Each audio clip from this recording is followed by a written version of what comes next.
நமக்குள் இந்த பொருத்தம் காதல் என்னும் நாடகத்தில் கல்யாணம் சுபமே.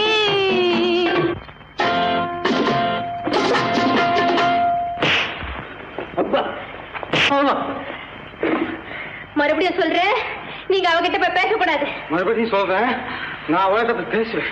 கண்டிப்பா சொல்றேன், நீங்க அவகிட்ட போய் பேசக்கூடாது. கண்டிப்பா சொல்றேன், நான் பேசுவேன். பேசுவீங்களா? பேசுவேன். நீங்க